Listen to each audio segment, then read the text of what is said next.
Joining us to talk about it, Senator John Thune of South Dakota, Senate Minority Whip. Mr. Thune, we welcome you back. As always, sir, I mean, I had on the show the other night Elise Stefanik, part of the House leadership. I asked her the same question. So you're in the leadership in the Senate. If the cavalry comes, and the numbers are looking awfully good lately, what is the plan to stop inflation, end the recession, and get the economy back on track? Easy question. Very easy question.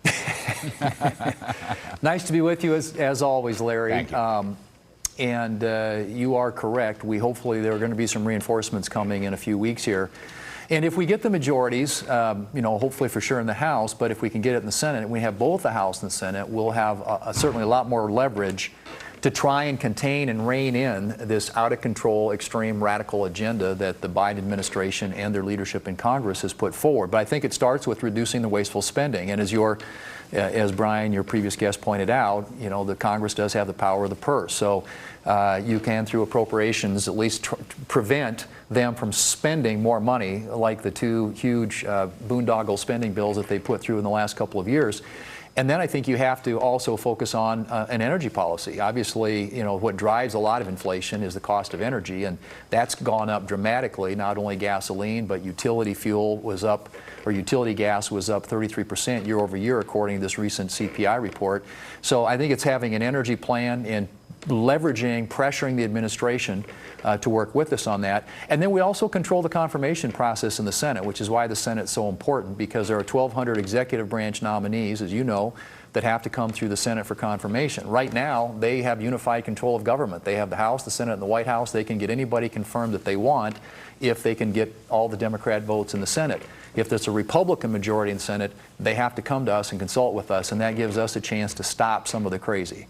I mean, that's an interesting point. Well, a couple points, but I think one of the campaign themes with respect to fighting inflation is to put a check on the three Democratic House progressive, whatever, big government socialist plan. I mean, putting a check on that and restoring some balance is probably very effective. But Senator Thune, let me go back. You kind of have to pin the tail on the donkey. So inflation's problem number one. That is a Biden problem. It's a Democrat problem. Would that give you the leverage, given the fact that the inflation is going to continue to rage for a bunch more months, I think, wouldn't that give you some leverage to do what you're suggesting? Let's talk about federal spending, leave the Federal Reserve alone. Wouldn't that give you some leverage? Biden might want to stop it, but I think the country would be on your side. Cut back on federal spending, and that's the way to get at inflation? I think so, Larry, and he's going to argue, and he will. He'll have a veto pen for sure. But we will write spending bills. They won't be able to push through just bloated reconciliation bill like they did on a party line basis, because we will control the agenda in the Senate. So it is a critical check and balance against all that spending and growth of government. They've done a lot of damage. I mean, in 2 years, they have done a ton of damage. If you look at just the size and growth and the size and scale of government, its reach into our lives, the tax increases, you look at the disaster at the border. These are, long-term problems now that we're going to have to come in and try and fix. We've got a mess to clean up. But that check and balance is a critical argument, I think, and I think the American people understand that the Democrats have control of all of government, and what has that gotten you? It's gotten you 40-year high inflation, it's gotten you the worst border crisis in history, it's gotten record energy prices, and you can go right down the list. These are not outcomes, I think, or results the American people want to see continue into the future, which means they're going to need a check and balance, and I think that's where the Republicans in the House and the Senate can come in. And hopefully, again, if we do things right and execute over the next 3 weeks, we will get those majorities that I think are so critical to America's future. Senator, it's just, as listening to you talk about this, when Biden often says when he came in, there was a recession and we had, no COVID vaccines and whatnot. But there was no crisis when he was inaugurated. The economy was in very good shape. If you all take power January 3rd or whatever the date is, you will have a crisis, and the country will know you have a crisis.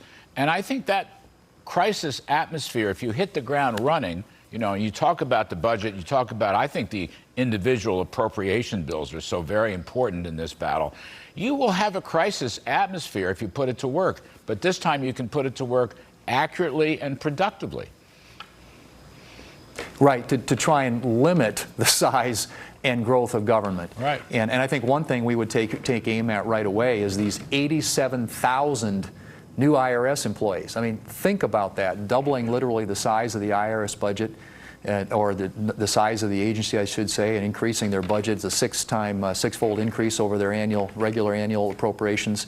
And you know, some of the things that they've done that have just made things way worse, Larry, some of it done by executive action.